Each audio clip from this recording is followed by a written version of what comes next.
اور میں نے نظر کی تو کیا دیکھتا ہوں کہ شمال سے آندھی اٹھی، ایک بڑی گھٹا اور لپٹی ہوئی آگ، اور اس کے گرد روشنی چمکتی تھی۔ خداوند کے زندہ اور پاک کلام میں سے حزقیل پہلا باب۔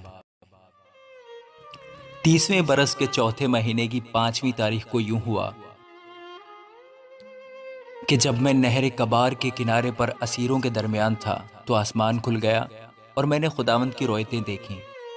اس مہینے کی 5ویں کو یہویاکین بادشاہ کے اسیری کے 5ویں برس میں خداوند کا کلام بوزی کے بیٹے حزقیل کاہن پر، جو کسدیوں کے ملک میں نہر کبار کے کنارے پر تھا، نازل ہوا، اور وہاں خداوند کا ہاتھ اس پر تھا۔ اور میں نے نظر کی تو کیا دیکھتا ہوں کہ شمال سے آندھی اٹھی، ایک بڑی گھٹا اور لپٹی ہوئی آگ، اور اس کے گرد روشنی چمکتی تھی، اور اس کے بیچ سے یعنی اس آگ سے سیکل کیے ہوئے پیتل کی سی صورت جلوہ گر ہوئی، اور اس میں سے 4 جانداروں کی ایک شبیہ نظر آئی، اور ان کی شکل یوں تھی کہ وہ انسان سے مشابہ تھے،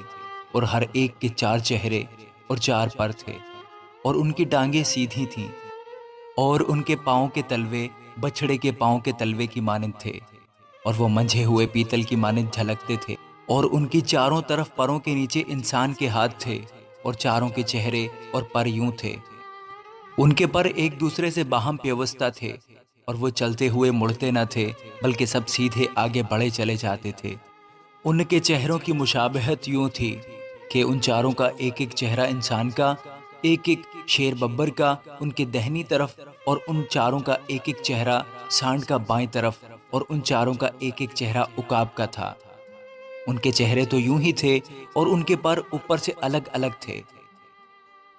ہر ایک کے 2 پر دوسرے کے 2 پروں سے ملے ہوئے تھے، اور 2 سے ان کا بدن ڈھمپا ہوا تھا۔ ان میں سے ہر ایک سیدھا آگے کو چلا جاتا ہے، جدھر کو جانے کی خواہش ہوتی تھی وہ جاتے تھے، وہ چلتے ہوئے مڑتے نہ تھے۔ رہی ان جانداروں کی صورت، سو ان کی شکل آگ کے سلگے ہوئے کوئلوں اور مشلوں کی مانند تھی۔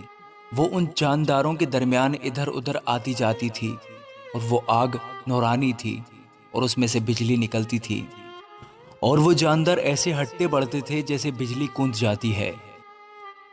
جب میں نے ان جانداروں پر نظر کی تو کیا دیکھتا ہوں کہ ان 4 چہروں والے جانداروں کے ہر چہرے کے پاس زمین پر ایک پہیا ہے۔